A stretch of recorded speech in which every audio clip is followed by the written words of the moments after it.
요즘 그 중년 남성 분들에게 인기 있는 프로그램 중에 하나가 나는 자연인이다라고 합니다. 한 번쯤 이렇게 보신 적 있으실 거예요. 이렇게 산속에 들어가서 홀로 이렇게 생활하시는 분들 이야기인데 뭐가 재밌을까 싶긴 한데요. 그냥 그걸 가만히 보고 있으면 또 그렇게 힐링을 얻는다고 합니다. 제가 아는 나이가 좀 있으신 목사님도 그 프로를 참 이렇게 뭡니까 시청하시는데 말년의 꿈이 그거래요. 나는 자연인이다처럼 말년에 이렇게 다 내려놓고 저기 산속에 들어가서 아무도 없이 혼자 사는 게 이제 꿈이다라고 하시더라고요. 우리도 뭐 그 꿈까지는 아니지만 이 복잡한 세상을 살다 보면요. 나도 이 모든 것 좀 다 내려놓고 어딘가 이렇게 그냥 이렇게 단신으로 들어가서 아무 걱정 없이 좀 평화롭게 살고 싶다. 그런 생각 한두 번쯤은 하는 것 같습니다. 그래서 그렇게 살지는 못하니까 대신에 이렇게 여행을 다녀오고요. 또 홀로 캠핑 이렇게 많이 가죠. 혼자 있는 시간이 그렇게 인기가 있는 거죠. 그러나 여전히 우리의 삶은 그렇게 할 수가 없죠. 나는 이곳에 서 있어야 되고 내가 또 감당해야 될 책임이 있고 또 내가 해야 할 일이 있고 내가 책임져야 될 사람들이 있기 때문입니다. 그래서 어디로 뭐 내가 도피를 한다든지 또 은신한다라는 건 참 꿈에 지나지 않죠. 또 설령 그렇게 간다 손 치더라도 그렇게 가면 여러분 그게 참된 안식이 되겠습니까? 그렇게 들어가면 마냥 이제 아무 걱정 없이 행복할까요? 잠시 쉼을 누리는 것처럼 보여도 또 그때일 뿐이죠. 또 참된 안식을 누리는 것은 참 어렵습니다. 그래서 제가 이제 그 나는 자연인이다 그 이제 제작진이 찾아가서 이렇게 만나잖아요. 처음에 갔을 때는 막 그렇게 평화롭고 안식을 누리는 것처럼 보여도 그 사람들이 그 오랜만에 찾아오는 사람 얼마나 반기는지 몰라요. 여기 얼마 만에 사람이냐면서 혼자 들어가가지고는 제작진을 그렇게 반겨요. 그리고 그 나중에 이제 그 사람이 떠날 때 되면 그렇게 아쉬워하더라고요. 여러분 그렇습니다. 여기 있으면 거기가 그립고 또 거기 있으면 여기가 그립고 여러분 이 땅에서 어디 진정한 안식이 있겠습니까? 여러분 어디에 가면 내가 진정한 이렇게 쉼을 누릴 수 있을까? 그런 곳은 이 세상에 없어요. 그래서 우리의 마음은 어디 있어도 항상 빈궁하고 어렵죠. 그런 우리에게 오늘 하나님께서 특별하게 주시는 은혜의 말씀이 있습니다. 우리가 좀 쉽게 접하지 못하는 본문인데 바로 이 도피성 이야기입니다. 도피성. 이 도피성이란 뭐냐 하면 오늘 이 본문을 이제 읽어보면 요수아가 이제 가나안 땅을 이제 입성을 하죠. 드디어 가나안 땅에 이제 들어가고 난 다음에 그 가나안 땅을 각 지파에게 나눠주는데 특이한 점은 하나님께서 그 각 지파를 나눠주시면서 한 가지 특별한 제도를 제정하셨다는 것입니다. 그게 바로 도피성 제도입니다. 도피성이랑 말 그대로 내가 피해서 숨을 성읍을 말하는 건데요. 요수아는 하나님의 명령에 따라 총 6개의 도피성을 그 가나안 땅에 이렇게 정해서 세웁니다. 이 도피성 이야기는요. 하나님이 요수아에게 처음 하신 이야기가 아닙니다. 오늘 본문에도 나오지만 그 전에 이미 모세를 통해서 너희가 나중에 가나안 땅에 들어가면 꼭 이렇게 준비해라라고 말씀하신 제도였어요. 자, 민수기 35장 10절에서 12절을 같이 한번 읽어보겠습니다. 시작. 이스라엘 자손에게 말하여 그들에게 이르라.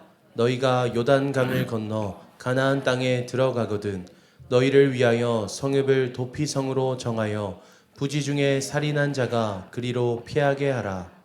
이는 너희가 복수할 자에게서 도피하는 성을 삼아 살인자가 회중 앞에 서서 판결을 받기까지 죽지 않게 하기 위함이니라.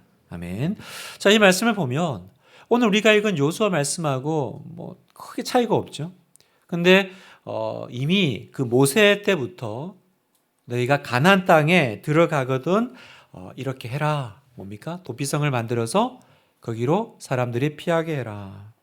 그래서 여기 보면 복수할 자라는 표현이 나오고 또 오늘 우리 성경에는 이제 보복하는 자라는 이제 표현이 나옵니다. 그러면 여러분 이 도피성을 만드신 목적이 뭘까요? 다름 아니라 실수로 어떤 사람을 이렇게 살인하게 되면 그 사람이 자기 목숨을 지키도록 하나님이 배려해 주신 제도라는 것입니다. 여러분 살인은 사람이 저지를 수 있는 가장 큰 중죄죠. 그런데 만약에 여러분 살인을 하면 당연히 처벌을 받아야 되고요. 그에 이제 상응하는 대가를 지불해야 됩니다. 그런데 그냥 살인이 아니라 실수로 만약에 부지 중에 어떤 사람을 이제 상하게 하거나 죽이게 된다면 그러면 어떻게 해야 될까라는 겁니다. 그때 하나님께서 이 사람의 생명을 지키기 위해서 도피성을 제정해 놓으시고 너는 그리로 피해서 도망가라는 거예요. 그러면 그 다른 사람에게 잡혀 죽지 않고 내가 이 사안에 대해서 바른 판결을 받을 수 있을 때까지 시간을 이제 벌 수 있게 된다라는 겁니다. 하나님은 그 부지 중에 잘못을 저지른 사람을 또 배려하시고 지키기 위해서 도피성을 만드셨는데요. 그래서 이 도피성은 11절에 보면 너희를 위하여 성읍을 도피성으로 정하여 이렇게 말씀하세요. 그러니까 이건 하나님을 위한 것이 아닙니다. 하나님을 위한 어떤 제도가 아니라 이스라엘 백성을 위해서 하나님께서 생각해 주신 거라는 거예요. 그래서 이 도피성은요, 이스라엘 땅이 이렇게 남북으로 되게 긴데 그 가운데 이제 요단강이 이렇게 흐르고 있어요. 그러면 그 요단강이 거의 중심에 있거든요. 요단강을 중심으로 동편과 서편에 각각 3개씩, 그래서 총 6개의 이제 도피성을 이제 세우신 겁니다. 자, 민수기 35장을 좀 이어서 보면 너희가 줄 성읍 중에 6을 도피성이 되게 하되 세 성읍은 요단 이편에 두고 세 성읍은 가나안 땅에 두어 도피성이 되게 하라. 이 6 성읍은 이스라엘 자손과 타국인과 이스라엘 중에 거류하는 자의 도피성이 되리니 부지 중에 살인한 모든 자가 그리로 도피할 수 있으리라.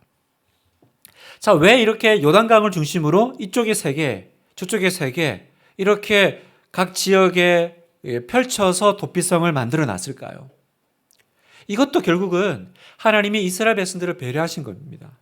무슨 말이냐면 혹시 거리가 멀어가지고 도피성에 도착하기 전에 죽을까 봐. 그래서 요단강을 중심으로 이쪽 저쪽으로 3개씩을 더 이렇게 만드신 겁니다.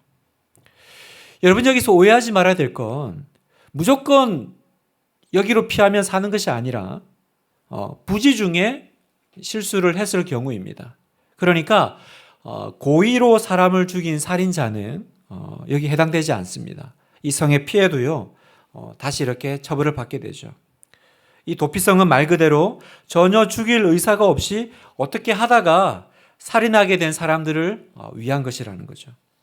그래서 피치 못할 어려운 상황으로 도피성으로 도망가면요, 그 주변 사람들은, 그 성의 사람들은 이 사람을 지켜줘야 됩니다. 그리고 이 사람을 그 뒤쫓아오는, 오늘 성경에 보면 피를 보복하는 자라는 표현이 나오죠. 보복하는 자의 손에 넘겨주면 안 돼요. 도피성에 들어가도록 만들어줘야 됩니다.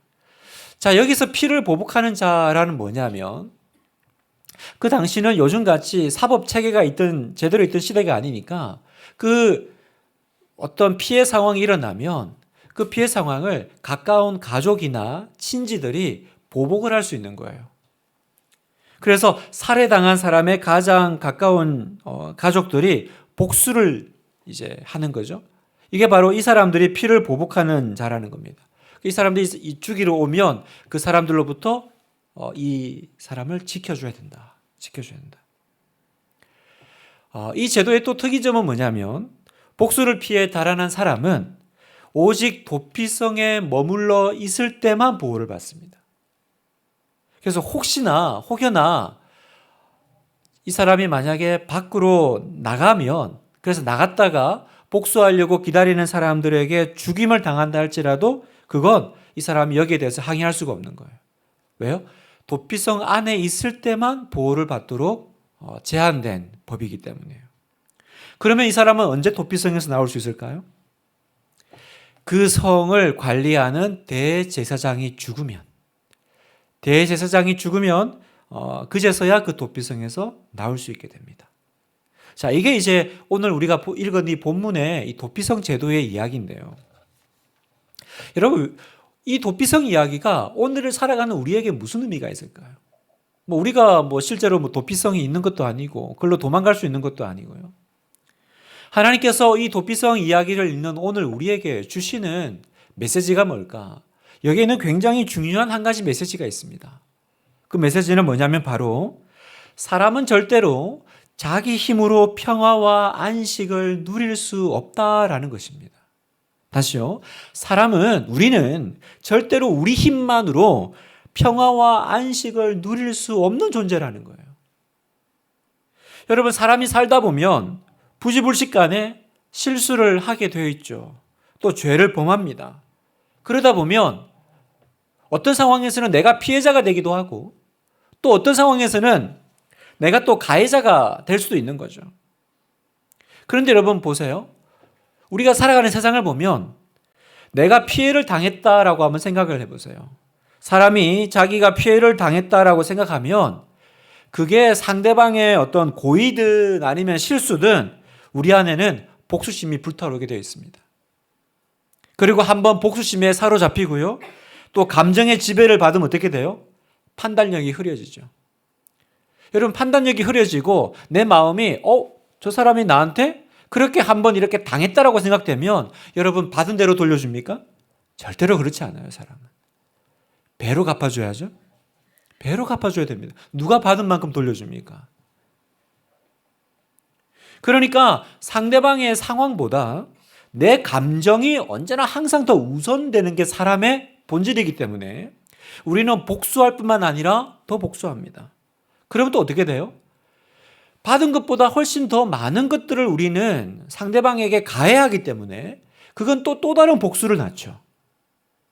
또 그 복수를 당하는 사람의 입장에서도 생각을 해보면 예를 들어 정말로 부지불식간에 그런 의도한 바가 아닌데 그 실수 때문에 그렇게 복수를 당했다고 생각해 보세요. 그러면 또 거기서도 가만히 안 있습니다. 그 사람이든 그 사람의 아는 지인이든 가족들이 또 그 가해한 자를 찾아가서 복수를 하겠죠. 그럼 어떻게 됩니까? 피해, 복수, 피해, 복수, 그리고 그 복수는 점점 더 강도가 세워질 것입니다. 이 고리가 여러분 이 세상 역사라는 거예요. 여러분, 이 악순환이 오늘 우리가 살아가는 이 세상이 힘든 이유입니다. 여러분, 그렇지 않나요? 그러니까 여러분, 왜 하나님은 우리에게 이 도피성 제도를 허락하셨을까? 우리 인간의 능력으로는요, 절대로 참된 평화를 누릴 수 없기 때문입니다. 우리는 항상 이 복수의 악순환의 고리 속으로 들어가게 됩니다. 그 누구도 내가 먼저 이걸 멈추고 끊을 마음이 없어요. 여러분, 우리 주변을 둘러보십시오. 여러분의 삶을 한번 둘러보십시오. 여러분, 인간관계 속에 어떤 문제가 생기면 어떻게 해요? 제가 잘못했습니다. 전적으로 100% 제 잘못입니다. 여러분, 이렇게 말하는 사람이 있던가요? 우리는 그렇게 얘기하지 않습니다. 내가 곰곰이 생각을 해봤는데 내 책임만 있는 건 아닌 것 같더라고요. 우리는 보통 이렇게 얘기하죠. 여러분, 자동차끼리 이렇게 사고가 나면 100% 상대방 과실이 거의 없다고 하죠. 그 당시는 제가 잘못했습니다. 다 제가 제 불찰입니다. 제가 다 변상하겠습니다. 그렇게 말해놓군요. 나중에 집에 갔다가 보험사 통해서 연락 오죠. 알아보니 당신 잘못도 있더라고요. 이러면서 이제 분명히 그때는 자기가 100% 잘못했다고 해놓고는 보험사 딱 끼면 어떻게 됩니까? 70대 30 이러면서 나도 잘못했지만 너도 잘못했잖아. 너 왜 전방 주시 안 했어? 이러면서 이제 막 어려워지죠. 그러니까 여러분, 우리 안에 이 인간 사회에 있는 이 화해는 진짜 화해입니까? 우리가 해주는 용서는 진짜 용서인가요? 아니에요, 여러분. 우리의 화해는 화해가 아니고 우리 용서는 진짜 용서가 아닙니다. 그냥 그때 당시 불편하기 때문에 일단 휴전한 상태인 거죠. 완전한 평화가 아닙니다. 그때는 화해한 척해요. 그런데 집에 돌아와서 곱씹을수록 괘씸하죠. 이걸 내가 어떻게 갚아주지? 내가 이걸 그냥 당하고 있으면 되나? 그래서 표현내지 않지만 그걸 마음의 어디 한 구석에 담아놓죠. 공간에 저장해 두죠. 그리고 어느 날 갑자기 그걸 터뜨리지 않습니까? 공동체에서, 부부간에, 인간관계 속에서. 여러분, 이런 일 너무나 비일비재 않아요? 비일비재하지 않습니까? 제가 오늘 말씀드리는 이런 내용들이 참 저와 여러분 안에 계속 있는 내용 아닙니까? 성도 여러분, 제가 무슨 말씀을 드리고 있어요? 여러분, 이게 인간이라는 거예요. 이게 사람의 본질이라는 것입니다. 우리가 감정을 조절하고 우리가 뭔가 컨트롤 한다고 생각하지만요. 여러분, 우리의 감정으로는요, 절대로 안식과 평화를 얻을 수가 없다라는 것입니다. 그래서 하나님이 도피성을 주신 것입니다. 무슨 말입니까? 안식은 하나님만이 주실 수 있다라는 뜻이에요. 안식은 하나님께 피할 때만 찾아오는 선물이다라는 것입니다. 여러분, 도피성은 그 당시에 오늘 성경에도 나오지만 대제사장이 관리하고 지킵니다. 그 말은 뭐냐면 이곳은 철저하게 하나님의 영역이요, 신성 불가침의 자리라는 거예요. 그래서 아무리 많은 사람이 막 분노에 복수심에 불타서 죽이려고 쫓아와도요, 이 사람이 도피성으로만 들어가면 더 이상 건드릴 수가 없게 되어 있습니다. 무슨 말입니까? 우리 안에 있는 모든 문제예요. 이 얽히고 설킨 이 갈등을 처리할 수 있는 곳은 우리의 도피성 되시는 하나님밖에 없다라는 사실입니다. 여러분, 그렇습니다. 하나님만이 우리의 피난처가 되셔요. 하나님만이 우리의 피난처가 되세요. 여러분, 나 자신을 하나님께 맡길 때만 진정한 안식이 찾아온다라는 걸 믿으시기를 바라요. 그래서 성경은 우리에게 이 도피성 제도를 지금 말씀하고 계신 겁니다. 여러분, 죄는 피할 수가 없어요. 죄는 반드시 심판받아야 되고요. 그 죄로 얽혀있는 우리끼리는, 사람끼리는 절대로 그 안에서 온전한 화해와 평화와 안식을 누릴 수가 없어요. 그런데 여러분, 바로 이 하나님의 자비와 긍휼이 있는 곳 어디입니까? 이 도피성으로만 들어가면 산다라는 것입니다. 그래서 하나님은 각처에 도처에 도피성을 두시고 사람들이 들어오게 하셨어요. 성도 여러분, 다시 말씀드려요. 내가 해결하려고 하면 우리는 서로 죽이고 죽게 됩니다. 우리는 서로를 죽이고 죽게 돼요. 내가 갚으려고 하면 그건 해결되지가 않습니다. 그래서 우리에게는 안식과 평화가 없어요. 복수와 보복만이 있죠. 그렇지 않나요, 여러분? 우리의 인간관계 속에서, 내 사랑관계 속에서 결국 내 안에 남는 상처는 뭐예요? 언젠가는 내가 갚을 거야. 화해하는 척은 하지만, 용서하는 척은 하지만 그게 참된 용서가 됩니까? 그냥 마음 한구석에 담아둘 뿐이죠. 그래서 내가 나에게 복수하고, 내가 다른 사람에게 복수하고, 또 다른 사람이 나에게 복수하는 그 복수의 악순환이 계속되고 있는 것입니다. 사랑하는 성도 여러분, 답은 어디 있습니까? 오직 은혜가 풍성하신 하나님께만 답이 있는 거예요. 이 모든 상황 가운데 내가 해야 될 일은 무엇입니까? 성경은 얘기하시는 거예요. 도피성으로 들어오라는 거예요. 나의 도피성 되시는 하나님의 그 은혜의 품 안으로 들어오라는 거예요. 그 안에 들어와서 그 모든 그 복수의 그 끈을 끊어버리라는 것입니다. 그제서야 우리는 이 창끝으로 더 이상 상대방을 찌르는 일을 멈출 수 있을 거라고 말씀하십니다. 오늘 우리에게 도피성 되신 하나님이 계십니다. 마음의 분노와 보복과 복수의 그 칼날을 내 안에 갈고 있다면 어떻게 해야 될까요? 또 내가 누군가가 두려워서 그 칼날을 피해 도망가고 있는 상황이라면 어떻게 해야 될까요? 다 그 하나님 앞으로 나오시기를 축복합니다. 그 앞에 나올 때 우리 은혜와 긍휼이 충만하신 하나님께서 여러분에게 그 칼을 내려놓게 하시고 멈추게 하시고 주님께서 평화와 화평을 주실 것을 믿으십시오. 여기에 안식이 있습니다.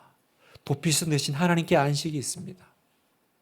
그리고 또 이 도피성을 통해서 우리가 하나 더 확인하고 또 붙잡아야 될 것은 뭐냐면요. 여러분, 놀랍게도 이 구약에서 너무나도 법률 제도잖아요. 그런데 이 도피성을 통해서 하나님이 우리에게 또 정말 전해주고 싶은 두 번째 중요한 메시지가 있다는 거예요. 그건 뭐냐면 바로 예수 그리스도가 바로 도피성이다라는 겁니다. 다른 말로 하면 이 구약의 도피성 제도는 한 인물을 상징하는 그림자라는 거예요. 바로 오실 하나님의 아들 예수 그리스도. 그래서 누구든지 예수 그리스도 앞에 나아가면 그 앞에서 우리는 참 평화를 얻고 우리의 모든 죄의 용서를 받는다라는 것입니다. 요한일서 1장 9절의 말씀을 같이 한번 읽어보겠습니다. 시작. 만일 우리가 우리 죄를 자백하면 그는 미쁘시고 의로우사 우리 죄를 사하시며 우리를 모든 불의에서 깨끗하게 하실 것이요. 자, 여러분 우리가 그 구약의 도피성 제도를 통해서 하나님이 궁극적으로 우리에게 사실은 보여주고 싶으셨던 것이 있습니다. 그건 바로 우리의 참된 안식처이자 도피성이신 예수 그리스도를 우리에게 보여주고 싶으셨던 거예요. 여러분 성경에 있는 모든 사건들은요, 다 한 인물을 향해 손가락을 가리키고 있는데 바로 우리의 구원자 되시는 예수 그리스도를 우리에게 보여주십니다. 그래서 이 도피성 제도도요, 이건 불완전한 제도예요. 이 도피성은 결국은 신약에 들어와서 바로 예수님이 우리의 도피성이 되신다라는 거예요. 그 앞으로 달려가는 자, 그 앞에 나아가는 자는 그리스도 안에서 참된 안식과 평화를 누릴 것이다 라고 주님은 약속하고 계신 것입니다. 그래서 여러분 재밌는 건 이 도피성의 이름 안에 예수님의 흔적이 들어가 있습니다. 자, 아까도 우리가 살폈듯이 그 구약의 도피성은 요단강을 중심으로 동편의 세계, 서편의 세계라 그랬잖아요. 그 도피성은요, 그 성읍 이름이 있거든요. 먼저 서편을 보면요, 그 서편에 있는 그 도피성은 이름이요, 게데스, 세겜, 헤브론으로 불립니다. 게데스, 세겜, 헤브론. 또 반대로 이제 동편에 있는 세계는요, 벳셀, 길르앗, 라몬, 골란이라는 성읍에 있습니다. 그러면 이 각각의 이 이름이 의미하는 것이 무엇일까? 찾아보니까 게데스라는 말은 성소를 가리킵니다. 성소라는 뜻이고요. 세겜은 어깨라는 뜻입니다. 어깨, 사람 어깨. 헤브론은 친교 동맹이라는 뜻이라는 거예요. 또 반대쪽에 있는 벳셀은요, 요새라는 뜻입니다. 라못은 고시, 높은 곳이라는 뜻입니다. 골란은 기쁨이라는 뜻이라는 거예요. 자, 이게 무슨 말일까요? 예수님이 우리의 도피성이 되신다 그랬잖아요. 예수님은 우리가 하나님 앞에 나아갈 수 있는 성소가 되십니다. 여러분, 성소는, 성막은, 성전은 우리와 하나님이 만나는 자리잖아요. 예수님이 바로 우리의 성소가 되셔서 하나님을 만나게 하는 자리가 되신다는 거예요. 예수님은 그분의 어깨에 우리의 죄의 짐을 지십니다. 예수님은 하나님과 우리의 사이를 이어주시는 친교자, 중보자가 되십니다. 예수님은 우리의 피할 산성과 나의 요새 피할 반석이 되십니다. 예수님은 우리에게 참된 기쁨을 주십니다. 그래서 여러분, 성경은 우리에게 말씀하시는 거예요. 이 모든 이 도피성을 충족시키는 참된 도피성을 내가 너희에게 주마. 예수 그리스도가 바로 이 모든 것을 충족시키는 도피성이시다라고 말씀하세요.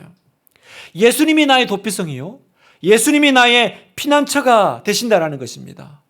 그래서 요한복음이 이렇게 말씀하십니다. 하나님이 세상을 이처럼 사랑하사 독생자를 주셨으니, 독생자가 뭡니까? 나의 피난처잖아요.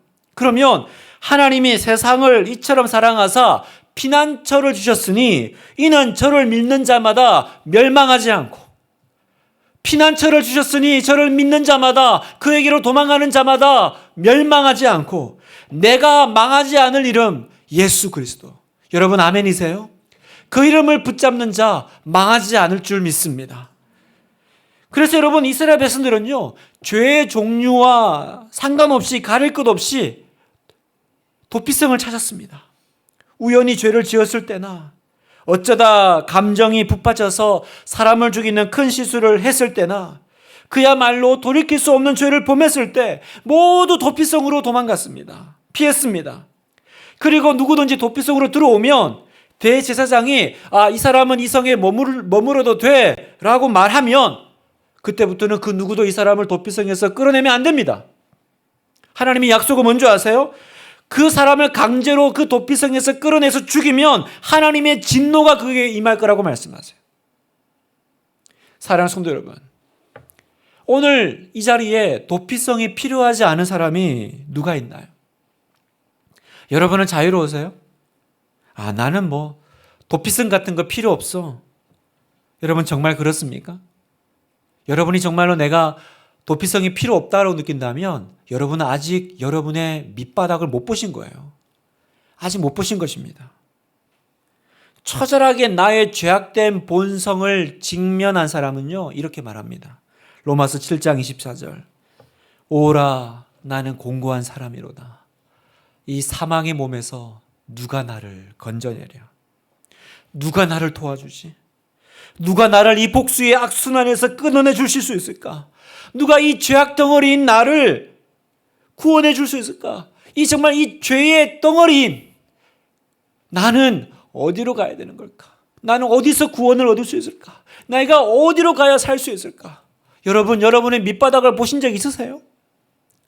여러분의 그 죄의 그 구렁텅이 속에서 정말로 내가 얼마나 깊은 심연으로 떨어질 수 있는 존재인지 여러분 깨달은 적 있으세요? 그걸 본 사람은 사도 바울처럼 고백하는 거예요. 오라, 나는 공고한 사람이로다. 내가 죽을 사람이구나. 나 어떻게 하면 좋지? 나 어디로 가면 좋지? 나 누가 나를 구원해 주지? 그때 주님이 말씀하세요. 마태복음 11장 28절에 수고하고 무거운 짐진 자들아, 내게로 오라. 내가 너희를 쉬게 하리라. 아멘. 내가 너희를 쉬게 하리라. 누가 나를 도와주지? 내가 어디로 피할 수 있을까? 내가 어디 가야 참된 안식과 평화를 누릴 수 있을까? 여러분, 내가 너희를 쉬게 하리라. 내게로 오라. 이 말씀은요, 힘들다고 생각하는 사람은 다 오라는 우리 주님의 초대입니다. 이 얼마나 놀라운 평강이요 평안입니까? 예수님 앞에 나오면 모든 죄를 사함받고 그 안에서 평강을 누릴 것이다라고 말씀해 주시잖아요. 사랑하는 성도 여러분, 지금 여러분 마음속에 평강이 있습니까? 아니면 마음에 안식이 없나요? 여러 가지 죄악으로 마음이 괴롭습니까? 당면한 문제 앞에 속수무책 상태에 놓여 있지는 않습니까? 우리의 피난처는 예수 그리스도 뿐이십니다. 예수님을 믿지만, 교회를 다니지만 나에게 진정한 안식이 없다면 아직도 내가 피난처 되시고 도피성 되신 예수님 안으로 들어오지 않으신 거예요. 아무리 주님이 계셔도요, 내가 그 피난처 앞으로 달려 나오지 않으면 안 됩니다. 도피성이 있지만 내가 그 도피성을 향해 도망해서 들어가 그 안에 피하지 않으면요, 도피성이 있어도 나는 안정과 평안을 보장받을 수 없는 거예요. 사랑하는 성도 여러분, 하나님은 예수 그리스도 안에서 피신한 자의 모든 죄를 용서하시고 은혜를 베푸십니다. 나의 영적인 문제뿐만 아니라 현실에서도 우리의 피난처가 되시고 안식을 주실 줄 믿습니다. 오늘 우리가 이 밤에 그렇게 기도하기를 원해요. 사랑하는 주님, 저는 돌이킬 수 없는 죄를 저질렀고 오늘 내가 당한 이 엄청난 일들 가운데 세상 어디에도 나의 안식처를 찾을 수가 없습니다. 주님이 나의 안식처가 되어 주십시오. 내가 죽게만 피합니다. 나의 피난처가 되어 주시옵소서. 오늘 우리가 이 밤에 이렇게 기도할 수 있기를 원합니다. 우리에게 오신 나의 도피성 대신 나의 피난처 대신 예수님을 찬양합니다. 예수님 앞에 들어와 살게 하신 그 은혜 가운데 살아가시는 여러분 되시기를 축복합니다. 그 은혜를 누리는 감격 가운데 살아가시기를 축복합니다. 우리 주님은 말씀하세요. 나의 안에 거하라. 나의 안에 거하라. 나도 너희 안에 거하리니 나를 떠나서는 아무 열매를 맺을 수 없습니다. 여러분, 우리의 소망은 나의 피난처 되신 예수님 안에 있습니다. 여러분 예수님 안에 머무십시오. 예수님께로 달려가십시오. 여러분이 열매 맺으려고, 여러분이 안식과 평화를 얻으려고 노력하시는 것이 아니라 여러분 예수님 안에 머물러 계세요. 예수님 안에 머물러 계세요. 예수님의 손을 붙잡으십시오. 예수님 그 도피성 되시는 예수님께로 달려가십시오. 주님께서 여러분을 참 자유케 하시며 여러분에게 참된 안식과 평화를 주실 줄 믿습니다.